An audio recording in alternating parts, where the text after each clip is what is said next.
Hello दोस्तों, आज की वीडियो में हम बात करने वाले हैं PMLA के बारे में, prevention of money laundering act. ये एक्ट क्या कहता है? अगर आप लोग बाय करते हैं क्रिप्टो को या फिर सेल करते हैं या जनरली ट्रेड करते हैं तो क्या आप लोग मनी लॉन्ड्रिंग कर रहे हैं? क्या इससे आपको सज़ा मिलने वाली है? ये सारे सवाल आपके मन में होंगे। पूरी वीडियो आप एंड तक देखना, सारे सवालों के जवाब आपको मिल जाएंगे। तो सबसे पहले मैं आपको बता देता हूँ कि मनी लॉन्ड्रिंग इन जनरल क्या होता है। देखो, पैसे को किसी भी तरीके से, चाहे वो टैक्स बचाना या फिर किसी ऐसे तरीके से रोटेट करना कि वो इलीगल एक्टिविटीज़ के लिए यूज़ करा जा रहा है, चाहे वो आप पैसा चाइल्ड लेबर के लिए, ड्रग ट्रैफिकिंग के लिए या इसके अलावा टेररिज्म के लिए यूज़ हो रहा है या फिर ड्रग अब्यूज़ के लिए यूज़ हो रहा है, इन सारी एक्टिविटीज़ या इसके अलावा और भी जो इलीगल एक्टिविटीज़ हैं, टैक्स इन्वेजन के लिए यूज़ कर रहे हैं हम वो पैसा, तो ये सारी चीज़ें मनी लॉन्ड्रिंग के अंदर आएगी। ये होता है बेसिकली मनी लॉन्ड्रिंग। अब जो PMLA है, PMLA ऑलरेडी इंडिया में पहले से भी था। तो जितने भी बड़े बड़े केसेस आपने देखे होंगे, चाहे वो विजय माल्या केस के बारे में बात करूँ, ये सारे PMLA एक्ट के अंदर आए थे और उसी हिसाब से उनको सज़ा मिली थी। अब क्रिप्टो के अंदर भी ये PMLA एक्ट जो है गवर्नमेंट ने इंट्रोड्यूस कर दिया। अब यहाँ पर क्या होगा, यहाँ पर कैसे पता लगेगा? इंडिया के जितने भी एक्सचेंजेस हैं, चाहे वो वजीरेक्स की बात करूँ, जियोटेक्स की बात करूँ, CoinDCX की बात करूँ, ये सारे एक्सचेंजेस क्या है, अब सरकार ने इनको बोला है कि ये भाई PMLA के अंडर ये जो प्रोविज़न है इसमें हर एक्सचेंज को पूरी जानकारी देनी पड़ेगी। और यहाँ पर बेसिकली जो बताया गया है, तो करीब करीब 10 लाख से ऊपर की जो भी क्रिप्टो ट्रांजेक्शन्स होंगी तो ED यानी एनफोर्समेंट डायरेक्टोरेट, ये बहुत बड़ा इंडिया का डिपार्टमेंट है जो इन सारी चीज़ों पर नज़रें रखता है अपनी।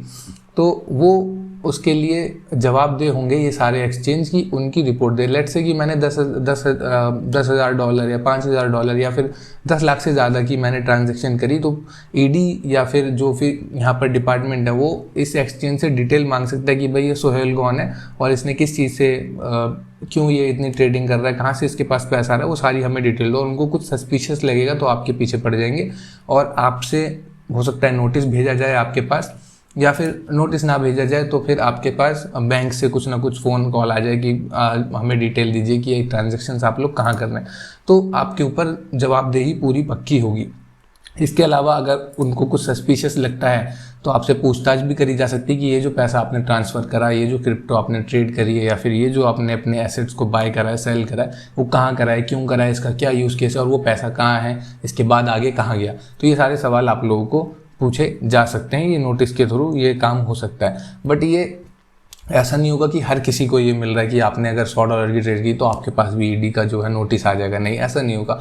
जब उनको लगेगा कुछ सस्पिशियस है तब वो एक्सचेंज से डिटेल मांगेंगे उस बंदे के बारे में या उस पर्टिकुलर इंसान के बारे में कि ये ट्रेड्स कहाँ हो रही हैं और ये इसके बारे में हमें थोड़ी सी जानकारी दो। उसके बाद अगर उनको लगता है कि हाँ ये एक्चुअली कुछ इलीगल एक्टिविटीज़ के लिए यूज़ हो रहा है, टैक्स इन्वेजन के लिए यूज़ हो रहा है, तब आपके पास ये कार्रवाई हो सकती है। अब इसमें कुछ नया नहीं है, ये कार्रवाई ऑलरेडी बहुत सारे लोगों पे हो चुकी है और बहुत लंबे टाइम से होती आ रही है। स्पेशली जो PMLA है, इसके एक्ट के अंदर जो जितनी भी ज़्यादातर जो सजाएं सुनाई जाती हैं या फिर ज़्यादातर लोगों को जो पकड़ा जाता है वो ज़्यादातर पॉलिटिशियंस होते हैं जो अपने पैसे को छुपाने की कोशिश कर रहे होते हैं, टैक्स बचाने की कोशिश कर रहे होते हैं।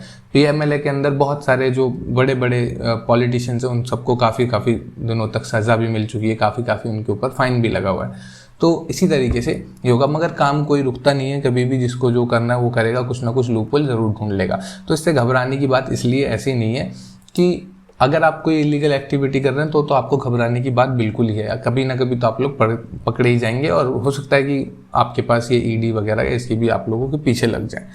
तो अगर आप कोई इलीगल एक्टिविटी कर रहे हैं तो at the end of the day आपको जो है दिक्कत होनी ही होनी है। अगर आप लोग अपनी नॉर्मल क्रिप्टो को बाय कर रहे हो, सेल कर रहे हो, अपना टैक्स पे कर रहे हो, तो आपको कोई टेंशन लेने की ज़रूरत नहीं है। आप लोग अपना नॉर्मल क्रिप्टो को ट्रेड की तरह यूज़ कीजिए और एसेट्स को बाय कीजिए, सेल कीजिए, उसको अपनी जो भी रेगुलर एक्टिविटीज़ हैं उनके लिए यूज़ कीजिए, तो आपको कोई टेंशन वाली बात नहीं है। बस यही है, इस मनी लॉन्ड्रिंग एक्ट ये पहले भी था बट अब ये क्रिप्टो के अंदर भी आ गया कि क्रिप्टो की भी जो ट्रांजेक्शन होगी उसकी भी डिटेल आपको देनी पड़ेगी, एक्सचेंजेस को देनी पड़ेगी, जो इन डिपार्टमेंट्स को, जो गवर्नमेंट के डिपार्टमेंट्स हैं।